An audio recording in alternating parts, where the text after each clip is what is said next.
Road map of success. Success का जो रास्ता है उसका मैप हमें पता करना है। सक्सेस एक ऐसी चीज है जिसमें बहुत सारे कंफ्यूजन है। सक्सेस की परिभाषा अलग है और अभी अत्री साहब ने इस सक्सेस की परिभाषा में आपको बहुत सारे बिंदुओं से परिचित करवाया। मैं एक छोटी सी घटना का जिक्र करना चाहता हूं और अपनी बात को चालू करना चाहूंगा। दिवाली का समय मेरे साथ एक घटना घटी। मेरा एक दोस्त जो एजुकेशन कंप्लीट करने के बाद अपनी चार्टर्ड अकाउंटेंसी कंप्लीट करने के बाद दुबई में सेटल हो गया और 19 साल से वो दुबई के अंदर सर्विस करता है, चार्टर्ड अकाउंटेंट है। लगभग 3 से 4 लाख रुपए उसका पैकेज होगा पर मंथ का। 19 सालों में कई बार हमारी बात हुई फोन पर, लेकिन फिजिकल मुलाकात नहीं हुई। दिवाली पर अचानक उसका फोन आया कि मैं वही भीलवाड़ा आया हुआ हूं। तो मैंने कहा बहुत अच्छी बात है, मैं भी अभी भीलवाड़ा में हूं, हमें मिलना है। टाइम डिसाइड किया, एक दिन बाद का, और मिलने वो आया। लेकिन जब मेरी बात चली, मेरे से जब मिलने आया तो शायद मेरे बारे में वो सब कुछ पता कर चुका था भीलवाड़ा के अंदर, अपने रिश्तेदारों से, अपने मिलने वालों से, अपने दोस्तों से, कि मैं क्या हूं, मेरी क्या शख्सियत है। फिर वो मेरे साथ चेंबर में आया। मेरे चेंबर में आने से पहले भी वो पूरे मेरे ऑफिस के स्टाफ से मिलता हुआ आया, अपने पूरे मेरे होटल्स को विजिट करता हुआ, और आते ही वो मेरे गले लगा और एक वर्ड ऐसा बोला कि मुझे आज उसके लिए टॉपिक बनाना पड़ा।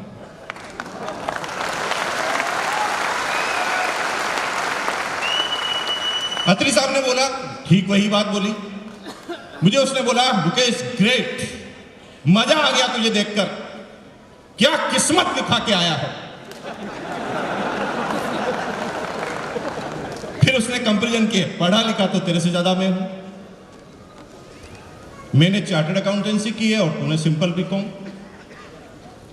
कलर तो तेरे से थोड़ा फेयर मेरा ज्यादा है, और तुझे पता है कि पढ़ाई में भी मैं ही होशियार था, हमेशा तेरे से ज्यादा नंबर आते थे। जब कुछ A to Z सब कुछ मेरा अच्छा है और जीवन तेरा अच्छा है, तो ये किस्मत नहीं है तो क्या है। हेलो, उसी किस्मत का पोस्टमार्टम करना है आज हमें। ये किस्मत क्या है, किनकी चलती है, इन चीज को हम समझ लेते हैं। अत्री साहब ने टॉपिक लिया था लेबर अंडर करेक्ट नॉलेज, और बीसी छावड़ा जी सन 2000 से हमें यही समझा रहे हैं। जब लक की परिभाषा वो लेते हैं तो बार बार बताया गया कि लक की फुल फॉर्म है लेबर अंडर करेक्ट नॉलेज। चलते हैं आगे। L for labour, U for under, C for correct, K for knowledge. कोई बड़ी बात नहीं, यहां पे हर व्यक्ति ने इस स्लाइड को पहले देखा हुआ है, हर व्यक्ति ने इसका मतलब पूरा समझा हुआ है। आज छोटी सी बात से आगे चलते हैं। लेबर सभी करते हैं, लेकिन करेक्ट नॉलेज जिनके पास है वही लोग उस क्षेत्र में कामयाब व्यक्ति होते हैं। मैं एक छोटा सा एग्जांपल देता हूं, आपको पूरी बात समझ में आ जाएगी। मेहनत करता है सबसे ज्यादा लेबर जो गड्ढे खोदता है। हिंदुस्तान में न जाने कितने तरह के टावर, कितने स्टेट, कितने डिस्ट्रिक्ट, कितने गांव में उनके पास है। सारे टावर जो है आपस में कनेक्टेड होते हैं केबल से। केबल होता है इंटरनेशनल सर्वर से कनेक्टेड, जिससे आपका इंटरनेट भी चलता है। लेकिन विशेषता यह है कि एक टावर से दूसरे टावर को जब जोड़ा जाता है तो केबल के द्वारा जोड़ा जाता है, और केबल गड्ढे में ही डालनी पड़ती है। लेकिन कहानी यहां से चालू होती है, जो सबसे महत्वपूर्ण काम करता कि गड्ढा होता ही नहीं तो टावर बनता ही नहीं और कंपनी बनती ही नहीं, लेकिन जो सबसे महत्वपूर्ण काम गड्ढा खोदने का कर रहा है, उसे केवल 300 रुपए पर। क्यों? क्योंकि गड्ढा खोदने वाले को नॉलेज नहीं है, उसे तो यह भी पता नहीं है कि यहां पर आदमी गाड़ेंगे कि केबल। उसे सिर्फ ये पता है कि सुबह 10 बजे मैं खोदना चालू करूंगा, शाम को 5 बजे तक अगर मैं इसे खोदूंगा तो मुझे 300 रुपए मिलेंगे। लेकिन एक सुपरवाइजर जो उसके ऊपर ही है, जो 1500 रुपए पर डे कमाता है, वो थोड़ा सा नॉलेज में इजाफा लेकर जाता है। उसे ये पता है ये गड्ढा कहां से कहां तक खोदना है और कितने फिट का खोदना है। इतनी सी नॉलेज बढ़ाई, रेट 1500 रुपए पर। उसके ऊपर एक मैनेजर है जो 15,000 रुपए पर डे कमाता है, उसे पता है कि ये टारगेट जो मुझे दिया गया है इसमें मैं कितने मजदूरों का इस्तेमाल करूंगा, कितने ठेकेदार का इस्तेमाल करूंगा, तो ये गड्ढा कितने दिन में कंप्लीट हो जाएगा, और गड्ढा कंप्लीट होगा तो ही मालिक मुझे नौकरी पर रखेगा। नॉलेज थोड़ा बढ़ाया, रेट हो गई 15,000। अब जैसे जैसे आप आगे जा रहे हैं उसी गड्ढे के ही नॉलेज को बढ़ाते हुए एक कंपनी का मालिक है जो 150 करोड़ रुपए पर डे कमा रहा है, उसे ये पता है कि इसमें कितना इन्वेस्टमेंट लगेगा, जो पैसा लगेगा उसका मुझे कहां से लेकर आना है, ये इन्वेस्टर मुझे कहां से ढूंढने हैं, कितने दिनों में मुझे कंप्लीट करना है, मेरा टारगेट क्या है, कितने कनेक्शन होंगे, एक कनेक्शन से मैं कितना पैसा लूंगा तो कितना टर्नओवर होगा, इतने टर्नओवर में इतना परसेंट अगर मैं डालता हूं तो कितना मेरा पैसा होगा। बात सिर्फ गड्ढे खोदने की ही है। मेरे काम तो आप भी कर रहे हैं, काम मैं भी कर रहा हूं, काम यहां पर बैठा हुआ हर डिस्ट्रीब्यूटर कर रहा है, लेकिन करेक्ट नॉलेज नहीं है।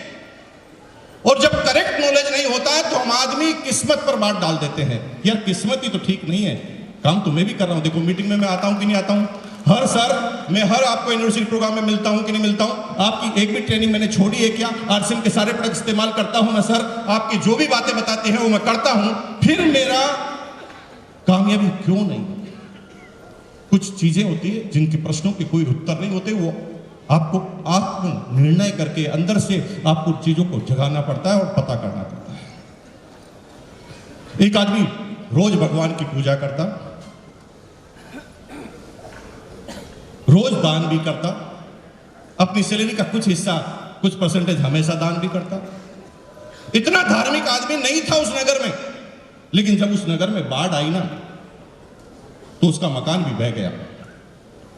उसने प्रश्न किया मेरी क्या गलती, मैंने क्या किया? इस प्रश्न का कोई उत्तर नहीं है, इसे आपको समझना पड़ेगा। ये करेक्ट नॉलेज क्या है? 4 टाइप ऑफ करेक्ट नॉलेज। अगर 4 तरह के करेक्ट नॉलेज आप अपनी लाइफ में ले लेते हैं तो आप किसी भी क्षेत्र में क्यों ना हो। मुझे आरसीएम के बारे में पता है, लेकिन मुझे यह भी पता है कि किसी भी क्षेत्र में ये 4 ही नॉलेज काम आते हैं। जब किसी भी क्षेत्र के टॉप पर आपको जाना है, इन 4 नॉलेज का आपके पास पूरा का तरह आपके पास उसका अध्ययन होना जरूरी है। नॉलेज नंबर 1, कॉन्सेप्ट का नॉलेज। कॉन्सेप्ट क्या है? अगर आपको नेता बनना है तो नेता बनने का कॉन्सेप्ट क्या है, पहले उसे समझना पड़ेगा। अगर आपको मैनेजर बनना है तो मैनेजर का कॉन्सेप्ट क्या है, और आपको सही पति या पत्नी बनना है तो शादी के कॉन्सेप्ट को भी समझना पड़ेगा। लेकिन जब शादी होती है तो उसके बाद कितने तरह के बंधन होते हैं और क्या कॉन्सेप्ट होता है कि वहां पर हर व्यक्ति को उस जीवन की परिभाषा समझ में आ जाती है। एक आदमी जो स्वतंत्र होता है पहले टाइगर की तरह घूमता है, लेकिन शादी के बाद उसे पता चलता है कि अगर ये आज मैं टाइगर बन के घूमूंगा तो एक जेल में बंद करने वाली भी मेरे पास हो। और फिर एडजस्टमेंट की कहानी चालू होती है, और जो आदमी जितना अच्छा एडजस्टमेंट अपनी लाइफ में कर लेता है उसके जीवन उसी तरह से अच्छा चलना चालू हो जाता है। कॉन्सेप्ट समझना जरूरी है। आरसीएम का क्या कॉन्सेप्ट है? कॉन्सेप्ट यह है कि जो भी दुनिया में हो रहा है आरसीएम में कुछ भी अंतर नहीं है। अंतर सिर्फ इतना है कि एक आदमी लोगों के टारगेट के लिए काम करता है और एक आदमी अपने टारगेट के लिए काम करता है।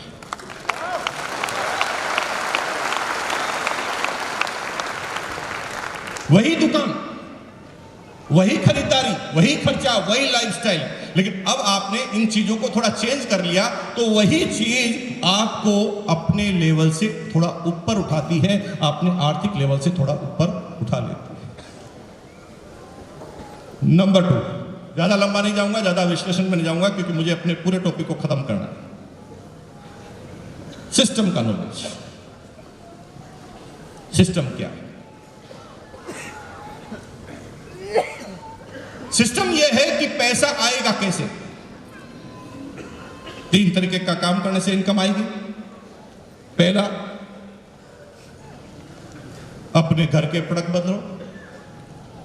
जो ही आप मार्केट के प्रोडक्ट से दूर होकर आरसीएम के प्रोडक्ट इस्तेमाल करना चाहते हैं, करना चालू करते हैं, तो यहां से आपको डिस्काउंटिंग के रूप में इनकम आना चालू हो जाती है। दूसरा, आपको जो प्रोडक्ट अच्छे लगते हैं वो प्रोडक्ट अगर आप किसी को समझाने में कामयाब हो जाते हैं, जो आरसीएम नहीं कर रहा, लेकिन आपके प्रोडक्ट इस्तेमाल कर रहा है, तो वहां से आपको फायदा होने लग जाता है। और तीसरा, जब ये काम करने वालों की संख्या आप अपनी टीम में बढ़ा देते हैं और आप एक नेटवर्क खड़ा कर लेते हैं, तो वहां से आपको इनकम आना चालू हो जाती है।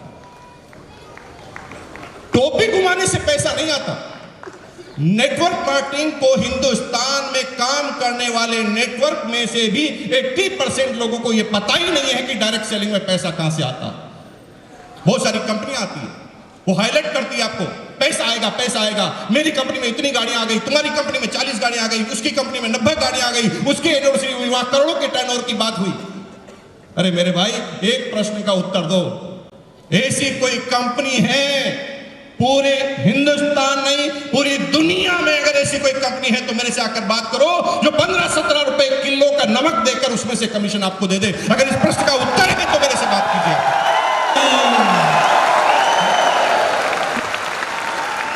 आरसीएम के ऊपर चैलेंज आया तो एक छोटी सी बात हुई। उस समय सीएम से मिलने वाली टीम के अंदर मैं भी मेंबर था और हम मिलने गए राजस्थान के सीएम से। एक बड़े पद पर बैठा हुआ आदमी कभी नीचे वाले लोगों से मिलता नहीं, उससे मिलने वाले सब बड़े बड़े लोग होते हैं और बड़े लोगों का कोई ना कोई स्वार्थ होता है और वही फीडबैक होता है, और वही फीडबैक की वजह से बड़े बड़े महल उजड़ जाते हैं। जब मैं गया तो मुझे जाते ही पहली लाइन, तुम कैसे आ गए, तुम्हारा तो काम ही गड़बड़ है। क्या करते थे तुम? लोगों को डबल पैसा करने का वादा करते थे, लोगों को करोड़पति बनाने के सपने देते थे। मैंने पहले लाइन बोली थी, यस देते थे, लोगों को अमीर बनाने का सपना देते थे, लेकिन कैसे देते थे मैं समझाना चाहता हूं। उसने कहा 2 मिनट का वक्त है, बताओ। मैंने उसके सामने पेन रख दिया, लिंक का पेन था मेरे पास, मैंने रख दिया उनके सामने। मैंने कहा साहब ये पेन है 10 रुपए का, मार्केट में पता कर लो, इसमें भी एमआरपी 10 लिखा है, आप कहीं पे भी जाके खरीद लो, रेट 10 ही रुपए है मार्केट में। लेकिन मजे की बात है कि आरसीएम के डिस्ट्रीब्यूटर को 9 रुपए में मिलता है, 9 रुपए में भी 5 रुपए बिजनेस वॉल्यूम है, और 5 रुपए बिजनेस वॉल्यूम में से 2.5 रुपए हमारे पास आता है, तो सबने दिखाना क्या गुनाह है? नहीं था जवाब उनके पास। जब बात आगे चल रही थी तो सोन पापड़ी बाहर निकाल दी, और सोन पापड़ी निकाल कर थोड़ा सा हमने चखाने की कोशिश की। वो नहीं नहीं ये टेस्ट नहीं है, हम नहीं ले सकते इसको, आप रख दीजिए यहाँ पर। मैंने कहा सर परेशान आदमी है, समझाना चाह रहे हैं, और आप मुख्यमंत्री हैं, आप सकल को पता कर लेना चाहिए कि ये आदमी क्या खिलाएगा आपको, जो खुद ही मरा हुआ है, आप इसको लीजिए। उन्होंने थोड़ा सा लिया, लेते ही उन्होंने पीछे रेट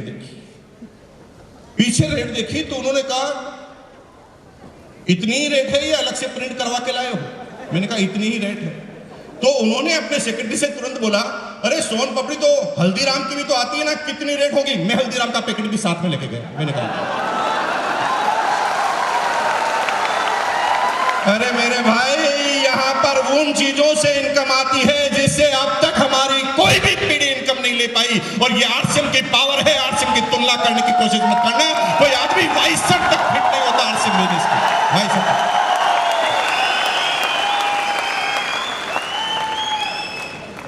प्रोडक्ट।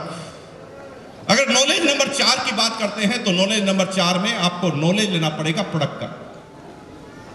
जब तक प्रोडक्ट का नॉलेज नहीं है तब तक आप आगे नहीं बढ़ पाएंगे। जैसे आप नेतागिरी कर रहे हैं और आपको यह पता ही नहीं है कि सुप्रीम कोर्ट बड़ी होती है, कि लोकसभा बड़ी होती है, प्रधानमंत्री बड़ा होता है कि राष्ट्रपति बड़ा होता है, और जब आपको इन चारों चीजों का ही नॉलेज नहीं है और आप कहते हैं कि मुझे बहुत बड़ा नेता बनना है, तो गलतफहमी में जी रहे हो। जिंदगी भर बोलना जिंदाबाद जिंदाबाद, 300 रुपए मिलेंगे रोज, नेता नहीं बन सकते। प्रोडक्ट का नॉलेज होना जरूरी है। हमारा आटा भाई साहब महंगा है। छप्पर वाली कंपनी में, जिस कंपनी का नाम पता नहीं है, उससे रेट निकाल कर दे देते हैं। कभी प्रोडक्ट का नॉलेज लिया? कितने % फाइबर है? हेलो, कितने % फाइबर है? 29.8। हेलो, कोई दुनिया की कंपनी का नाम तो बताओ जिसके पास इस फाइबर का आटा हो। फाइबर को अलग बेच देते हैं, करोड़पति बन जाते हैं। गेहूं की किस्म को छुपाने के लिए उसकी फाइबर को हटाकर अंदर की बाहर की परतों को हटाकर अंदर का लुगदा आपको पीस कर देते, और आप उनसे तुलना कर रहे हो आरसीएम। मुझे वो वक्त याद है जब आरसीएम बिजनेस के डायरेक्टर श्रीमान टीसी छाबड़ा जी के नाक पे चोट लगी तो उन्होंने आरसीएम की पट्टी हल्दी की खोली और तुरंत लगा दिया। अरे भाई, इसके अंदर थोड़ी सी मिक्सिंग होती तो कोई आदमी अपनी नाक पर लगाता क्या? हेलो, नहीं है तुलना, नहीं है। परेशान होने की कोशिश मत करना भैया, 18 साल में तो नहीं समझ पाया मैं, आप क्या समझ लेंगे। नंबर 4 एंड लास्ट, अगर किसी भी चीज में अगर आप कामयाब होते हैं तो उस चीज के काम करने के शुरुआती तरीके को आपको समझना पड़ेगा। पहला लाइन क्या होगा? आरसीएम मैंने ज्वाइन कर लेते हैं। 90% लोग कंफ्यूज होते हैं कि आरसीएम अच्छा है, इनकम बहुत अच्छी आती है, प्रोडक्ट बहुत अच्छा है, करना कहां से है, चालू क्या करना है, घर पे जाके करना क्या है। और यही मिस्टेक पहला एक्शन की हो जाती है और उसी गलती की वजह से बड़ी बड़ी प्रॉब्लमों का सामना करना पड़ता है। हम गलती क्या करते हैं पता? एक आदमी को इतना पंप भरते हैं, इतनी हवा भरते हैं कि वो इतना चार्ज हो जाता है, उसे अगला कदम ही पता नहीं होता, सीधा पड़ोसी के पास पहुंच जाता है। पड़ोसी के पास जाकर कहता है आश्चर्य से, अरे भाई साहब गजब की चीज देखकर आया हूं, अनभिज्ञ था आप तक, आरसीएम कर लोगे जीवन बन जाएगा, मैं तो यही करने वाला हूं, तुम्हें भी किस्मत चमकानी है तो कर लो। जब उस आदमी को पड़ोसी को ये बात बताई जाती है तो पड़ोसी पूरी बात सुनकर धीरे से मंद मंद मुस्कुराता है। फिर वो भविष्यवाणी करता है, आरसीएम की मीटिंग में गया था। आपका आदमी परेशान हो जाता है, मैंने तो नाम भी नहीं बोला आरसीएम का, इसे पता कैसे है आरसीएम की मीटिंग में जाकर। फिर वो कहता, भाई साहब समझाने की कोशिश मत करो, मुझे पता है तुम आज जाकर आए हो, ज्वाइन किए हो, मैं 10 साल पहले ज्वाइन हो चुका। मैं भी ऐसी ही एक मीटिंग में गया था, वहां पर मुकेश कोठारी मिला, उसने भी मेरे अंदर पंप भरा और मैंने भी आरसीएम ज्वाइन कर लिया। उसने कहा आरसीएम में खूब इनकम आएगी, और भाई साहब उसी समय मैंने अपना पहला अकाउंट खुलवा लिया। ज्वाइन करने के बाद आज जब भी मैं नौकरी पे जाता हूं तो एटीएम में एटीएम कार्ड को डालकर चेक करता हूं आया कि नहीं आया। और भाई 10 साल में नहीं आया, तुझे आ जाए। अब एक नया आदमी जो पहले दिन वाला आदमी होता ना, वो तुरंत उस आदमी को गुरु मान लेता। वाह भाई प्रभु, सही समय पे मिल गया, तू नहीं मिलता तो बर्बाद हो जाता मैं। हेलो,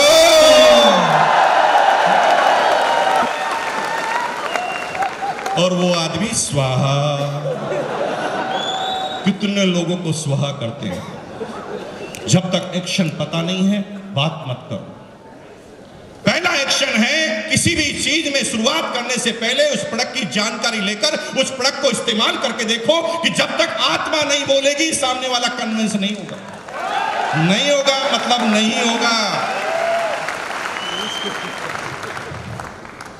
एक आदमी गदर फिल्म देखकर आया, उसे ज्यादा बोलना नहीं आता था। सामने वाले ने कहा गदर फिल्म कैसी लगी, तो उसने क्या किया पता है? उसने यूं गर्दन टेढ़ी की, एक आंख बंद की, उसने सामने वाले को गर्दन हिला के बोला। सामने वाले को पूरी फिल्म समझ में आ गई। न हीरो का नाम, न हीरोइन का नाम, कौन सा गाना, कितने नंबर पे क्या है, कुछ पता नहीं। कॉन्फिडेंस यूं पड़ा, सामने वाले के दिल में छेद करता हुआ गया और पूरी बात समझ में आ गई और अगला आदमी कन्विंस भी हो गया, फिल्म भी देख ली। और ये तब निकलता है मेरे भाई जब देख लेते हो। जब तक प्रोडक्ट इस्तेमाल करके देखोगे नहीं, तब तक आप कितनी भी ताकत लगा लो, होने वाला कुछ नहीं। कॉन्फिडेंस से भर लो अपने अंदर। वो कब होगा? जब प्रोडक्ट का इस्तेमाल करोगे, और प्रोडक्ट का इस्तेमाल करने के बाद अपने आप मजा आएगा। थोड़े दिन पहले मैं दुर्गापुर मीटिंग में गया था, पहला जी और संजीव गोयंका जी ने मुझे इन्वाइट किया और मैं दुर्गापुर गया। वहां पर एक लेडीज मुझे मिली, उसको खड़ा किया गया कि उसने 1 महीने में 100 न्यूट्रीचार्ज किट्स बेच दिए। अब मुझे समझ में नहीं आया यार, एक लेडीज ने ऐसा क्या कर लिया, 100 न्यूट्रीचार्ज किट्स 1 महीने में बेच दिए। मैं पर्सनल गया मिलने, और मिलकर मैंने उनसे धीरे पूछा कि बहन जी क्या नाम है आपका, इसी प्रोफेशन से आप न्यूट्रिशन हैं, आप क्या है, डॉक्टर हैं, किस तरह से आप बेचते हैं? वो कहा नहीं, सिंपल बात, बहुत दिन पहले मेरे पास एक आदमी आता था आरसीएम कराने के लिए, लेकिन मैं उसको मना करती थी। लेकिन एक दिन वो आया मेरे पास और उसने मेरे सामने न्यूट्रीचार्ज किट्स रखा। मैं अपने बच्चे को लेकर इतना परेशान थी कि बता नहीं सकती। कम से कम 100 डॉक्टर को बता दिया, कितनी तरह की लेबोरेटरी में मैंने उसकी टेस्ट करा ली। उसकी सांस की प्रॉब्लम को मैं समझ नहीं पा रही थी। बात बात पर उसको जुकाम हो जाता, थोड़ी देर में वो खांसने लगता, छींकने लगता। इतनी परेशान हो गई, एक माँ का दिल ही समझ सकता उस बच्चे के लिए। लेकिन एक आरसीएम का डिस्ट्रीब्यूटर आया और उसने मुझे ये न्यूट्रीचार्ज किट्स ले जाकर दिया कि भाई आपने इतनी चीज़ों को ट्राई कर लिया, इसको भी तो कर लो, और इसके अंदर ये है। मैंने अनमने मन से, माँ का दिल था, कोई कॉम्प्रोमाइज नहीं करना चाहती थी, इसलिए मैंने उन प्रोडक्ट को ले लिया। और आपको आश्चर्य होगा कि मैंने सिर्फ 3 मिनट तक लगातार उस प्रोडक्ट को लिया। आज मेरे बच्चे को एक भी प्रॉब्लम नहीं है और वो आज आइसक्रीम भी खा सकता है। और जब ये नॉलेज अंदर होता है ना मेरे भाई, तो एक 8वीं पास माँ भी 100 न्यूट्रीचार्ज किट्स भेज देती है। ये कॉन्फिडेंस की वजह से भेजती है। हेलो, कॉन्फिडेंस किससे आएगा? यूज करने से, यूज द प्रोडक्ट्स। तो एक्शन क्या कीजिए? सबसे पहले प्रोडक्ट इस्तेमाल कीजिए।